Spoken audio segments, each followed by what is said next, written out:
The phone call, a whisper, then silence, a silence so profound it swallowed sound, hope, breath itself.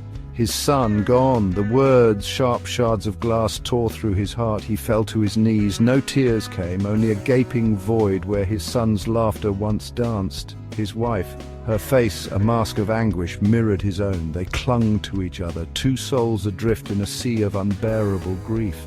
The house, once filled with the joyous chaos of childhood, now echoed with an unbearable stillness. Every corner held a memory, a whisper of what was, what could never be again. He wandered into his son's room. Toys lay scattered, frozen in time, a half-finished drawing on the desk. He picked up a crayon, its tip worn smooth from countless hours of creation. His son's scent lingered in the air, a phantom touch, both comforting and agonizing. How could the world continue spinning? How could the sun rise and set on a world without his son? He didn't know how to navigate this new reality, this existence where a piece of his heart was forever missing. He was lost, adrift in a fog of despair. Memories like flickering home movies played in his mind. His son's first wobbly steps, the triumphant grin when he finally rode his bike without training wheels. The way his eyes would light up at bedtime stories, his imagination knowing no bounds. He remembered their fishing trips, the shared silence filled with unspoken understanding. He remembered coaching his son's little league team, the pride swelling in his chest with every swing of the bat, each memory a bittersweet symphony of love and loss.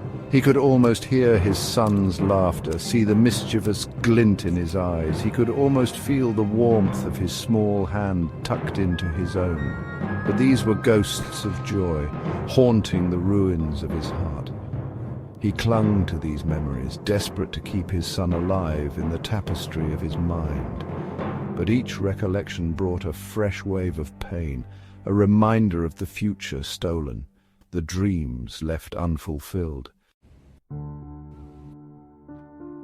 Days bled into weeks. The world around him continued its relentless march forward, but he remained frozen in time.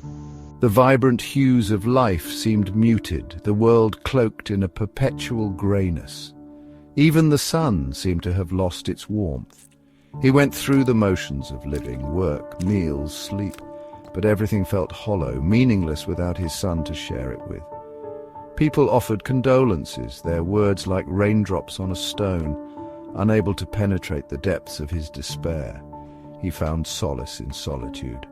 Long walks in the woods, the silence broken only by the rustling of leaves beneath his feet. He would sit by his son's grave, whispering stories to the wind, hoping against hope that somehow, some way, his son could hear him. He felt a profound disconnect from the world, a chasm separating him from the laughter and joy that seemed to exist all around him. He was trapped in his own private purgatory, the weight of his grief an unbearable burden. He knew he couldn't stay lost in his grief forever. His wife, his friends, they needed him, but how could he find a way back to the light when his world had been plunged into darkness? He clung to the belief that love, even in death, never truly dies. He would honor his son's memory by living a life filled with purpose, by embracing the joy that his son brought him. He would keep his son's spirit alive in every sunrise, every bird's song, every act of kindness.